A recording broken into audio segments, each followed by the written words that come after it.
গগৈ উপস্থিতিতে শিলচরে কংগ্রেসের নির্বাচনী পদযাত্রা অনুষ্ঠিত। মঙ্গলবার শিলচরে সাংসদ গৌরব গগৈ উপস্থিত হয়ে কংগ্রেস সমর্থকদের হাতে সংবর্ধনায় ভাষেন। পরে সাংসদ গৌরব গগৈ শিলচর লোকসভা আসনের কংগ্রেস প্রার্থী সূর্যকান্ত সরকারকে সঙ্গে নিয়ে পদযাত্রায় অংশগ্রহণ করেন।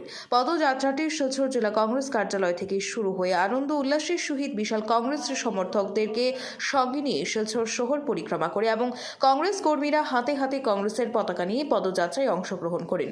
পদযাত্রায় কংগ্রেস কর্মীরা কংগ্রেস জিন্দাবাদ, রাহুল গান্ধী জিন্দাবাদ, গৌরব গগৈ জিন্দাবাদ ইত্যাদি স্লোগান দিয়ে শিলচর শহর সরগরম করে তোলেন। শিলচরে বিভিন্ন পয়েন্টে নৃত্য প্রদর্শন ও ঢাকঢোল বাজিয়ে আনন্দের সহিত কংগ্রেস কর্মীরা পদযাত্রায় অংশগ্রহণ করতে দেখা যায়। সংবাদ মাধ্যমের সাথে কথা বলতে গিয়ে নেতা গৌরব গগৈ জানান, এবার নির্বাচন গণতন্ত্রের লড়াই। শিলচর ও করিমগঞ্জ আসনে কংগ্রেস বৃহৎ আকারে জয়লাভ করবে বলে মত ব্যক্ত করেন।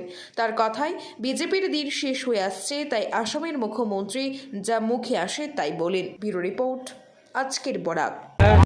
সূর্যকান্ত সরকার এজন ভাল মানুষ, শিলচৰ লোকসভা বাবে এজন উপযুক্ত প্ৰাৰ্থী আৰু তেখেতৰ হৈ আজি ৰাইজৰ পৰা আশীৰ্বাদ বিচাৰিবলৈ আহিছোঁ। আৰু আজি এই বিশাল আমাৰ জনসমৰ্থনে প্ৰমাণ কৰে যে অহা নিৰ্বাচনত তেওঁ জয়টো নিশ্চিত। আচ্ছা, শিলচৰত দেখা গৈছে তৃণমূল কংগ্ৰেছৰ পাৰ্টীয়ে যথেষ্ট ভোট লাভ কৰিব বুলি দাবী কৰা হৈছে, এইটোলৈ কি ক'ব? কংগ্ৰেছৰ কাৰণে তৃণমূল কংগ্ৰেছে নিজৰ সময় ইয়াত ব্যৰ্থ কৰি আছে, তেওঁলোকে বেংগলত বেছি জোৰ দিয়াটো অনিবাৰ্য। আচ্ছা, যোৱা এই ফাৰ্ষ্ট ফেজৰ ইলেকশ্যনলৈ কি ক'ব? মুখ্যমন্ত্ৰীয়ে দাবী কৰিছে 5খন আসনই তেওঁলোকে পাব বুলি দাবী কৰিছে। আমাৰ তেওঁলোকৰ দাবীত তেওঁলোকে দাবী কৰি থাকক, ৰাইজৰ আশীৰ্বাদ আমাৰ লগত আছে, ৰাইজৰ আজি সমৰ্থন আমাৰ লগত আছে।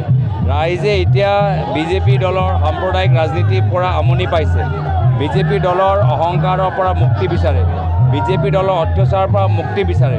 এইবাৰ নিৰ্বাচন এটা গুৰুত্বপূৰ্ণ নিৰ্বাচন, গণতন্ত্ৰ ৰক্ষা কৰা নিৰ্বাচন, বাক স্বাধীনতা ৰক্ষা কৰা নিৰ্বাচন। এইবাৰ নিৰ্বাচনটো আমি সংবিধানৰ ভিতৰত যে আমাৰ এছ চি মানুহবোৰ যে ৰিজাৰ্ভেশ্যন পাই থাকিব, সেয়ালৈ এটা ডাঙৰ সংকট। বিজেপি আহিলে তেওঁলোকে এছ চি মানুহ ৰিজাৰ্ভেশ্যন উঠাই দিব, আৰু সেইকাৰণে আজি আমি এছ চি মানুহ, এছ টি মানুহ ৰিজাৰ্ভেশ্যন সংৰক্ষণ কৰিবলৈ আজি আমি এই নিৰ্বাচনী যুঁজত নামিছোঁ। আমাৰ দিনে দিনে আমাৰ আসন বাঢ়ি গৈ আছে, গুৰুত্বপূৰ্ণ নিৰ্বাচন।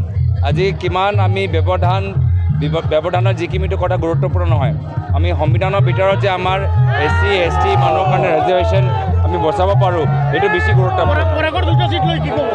বৰাকৰ পৰিস্থিতি যথেষ্ট ভাল। বৰাকৰ পৰা আমি কংগ্ৰেছলৈ যি দুটা পাৰ্টি দিছোঁ, এই আটাইতকৈ উপযুক্ত পাৰ্টি আমি প্ৰদান কৰিছোঁ। আপনাৰা দেখছেন আজকেৰ Barak, a house of Adrija digital media.